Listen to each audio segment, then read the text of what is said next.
अस्सलाम वालेकुम क्लास, उम्मीद है कि आप सब लोग खैरियत से होंगे। आज की कंप्यूटर की क्लास का छोटा सा टॉपिक है जिसको हम कहते हैं डाटा विजुअलाइजेशन। बहुत ही इम्पोर्टेंट टॉपिक। और ये हमने जो पहले जितने भी टॉपिक किए हैं जिसमें रिप्रेजेंटेशन ऑफ जो डाटा की किए हैं, जैसे ग्राफ था, चार्ट्स थे, तो उसके ये भी सेम उसी वाले से कि data visualisation is the process of turning numbers and information. क्या? Turning numbers and information into pictures. के हम नंबर्स या पिक्चर्स या इंफॉर्मेशन जो होती है हमारे पास, जो जितना भी डाटा अवेलेबल होता है उसको हम पिक्चर्स में कन्वर्ट कर देते हैं।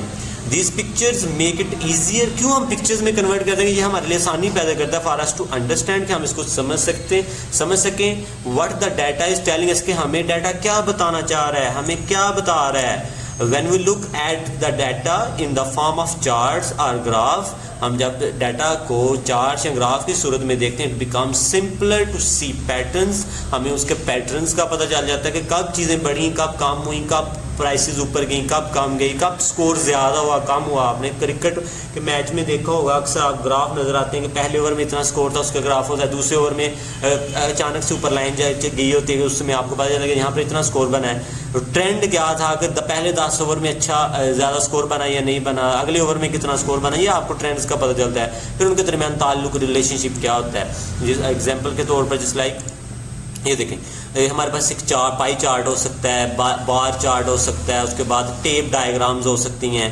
पिक्टोग्राफ हो सकता है कि पिक्चर्स के साथ ग्राफ बनाना, उसके बाद स्केटर प्लॉट हो सकता है। ये आपने क्रिकेट मैच में इस तरह का ग्राफ देखा होगा। उसके बाद स्केटर प्लॉट है, टाइम सीरीज़ हो सकता है, ये भी आपने क्रिकेट मैच में थोड़ा सा इस तरह के देखा होगा। ये आपने स्टॉक मार्केट के यहाँ आप कभी गूगल पर प्राइसेस चेक करते हैं तो यहाँ इस तरह के वो आपको ग्राफ नज़र आएगा। एरिया चार्ट है, बबल ग्राफ हैं, लाइन चार्ट है, आगे रेडार चार्ट है, ये रेडार सिस्टम इस्तेमाल होता है।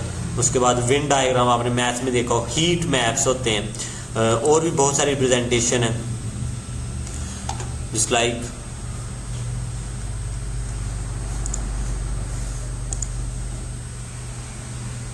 ये देखें। ये सारे आपको जब एक डिफरेंट पिक्चर्स में चीज़ें नज़र आती हैं तो आप चीज़ों को आसानी के साथ समझ सकते हैं कि क्या पैटर्न वगैरह चल रहा है इसका। ठीक है, तो बाकी इसकी जो डाटा विजुअलाइजेशन टूल है, इसमें हम दो को आज देखते हैं कि क्या कौन कौन सी हैं। Some popular tools are visualising data including Microsoft Excel है आपका, ये माइक्रोसॉफ्ट की टूल है। उसके बाद ये गूगल की एक टूल है, गूगल शीट्स है। उसके बाद टेबलो एंड माइक्रोसॉफ्ट पावर BI है।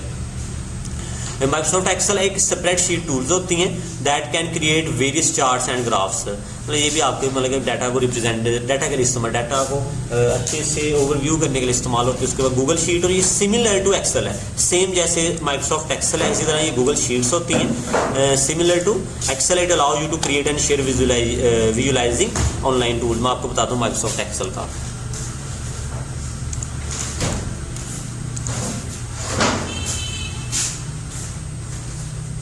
पावर पॉइंट, माइक्रोसॉफ्ट,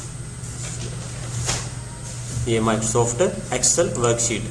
जैसे इसको आप ओपन करेंगे, इसको नाम दे देते हैं डाटा का। तो यहाँ पर देखते हैं कि क्या ये किस तरह की होती है। जस्ट टू ओवरव्यू है और कुछ नहीं है, इसका खास नहीं है। तो जस्ट ओपन करने का आपको आइडिया हो जाएगा कि ये किस तरह के टूल है। आज दो ही हमने स्टडी करने हैं, बाकी इसको ओपन होने देते हैं, तब तक मैं आपको करा। बाकी ये दो है, टेबलो और माइक्रोसॉफ्ट BI, ये हम कल पढ़ेंगे। आज के लिए इतना ही है, आपने अच्छे से तैयार करना है। ये ओपन होता है तो फिर आपको मैं बताता हूँ, टाइम ले रहा थोड़ा सा।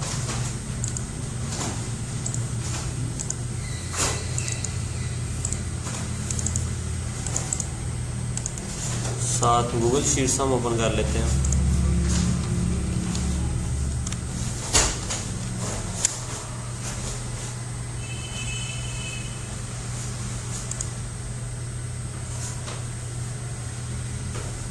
ये देख लेते हैं हम गूगल शीट्स किस तरह की होती हैं। ये और भी यहाँ पर आपको डाटा, ये विजुअलाइजेशन टूल्स आपको मिल जाएंगे। ये बहुत सारे टाइप्स हैं इसके डाटा का, है ना। जैसे कलर्स होंगे, पिक्चर्स होंगे तो आपको अच्छे से डाटा का आइडिया हो जाता है। अगर नंबर्स, बिखरे हुए नंबर हों तो आपको पता नहीं चलता कि यहाँ पर क्या नज़र आ रहा है क्या नहीं। I think Microsoft power Excel काम नहीं कर रहा। ये हमारा ओपन हो गया है। ये एक्सेल, इस तरह की शीट्स होती हैं। यहाँ पर आप डाटा, कोई भी डाटा लिख सकते हैं, मतलब आप जो चाहें आप इसके अंदर लिख सकते हैं। जैसे लाइक यहाँ पर जो आप लिखेंगे इसको आप कन्वर्ट कर देंगे फिर विजुलाइजेशन। ये देखें, ये आपके पास एक डाटा है, डाटा को ये देखें, ये चार्ट्स के अंदर इसको कन्वर्ट किया हुआ है। और भी आप जो एग्जांपल देखेंगे जैसे ये है, इसमें आप देखेंगे इसके भी चार्ट्स के अंदर ये डाटा को, ये देखें ये ऊपर डाटा था, डाटा को चार्ट्स के साथ क्या कर दिया, विजुलाइज कर दिया। तो ये माइक्रोसॉफ्ट एक्सेल की टूल है। इसी तरह गूगल शीट भी सेम इसी तरह की होती है। जो अगले दो हमारे जो रह गए हैं वो हम कल देखेंगे वो क्या होते हैं, साथ अगला जो टॉपिक है वो भी कल क्लियर करेंगे। अल्लाह हाफिज़।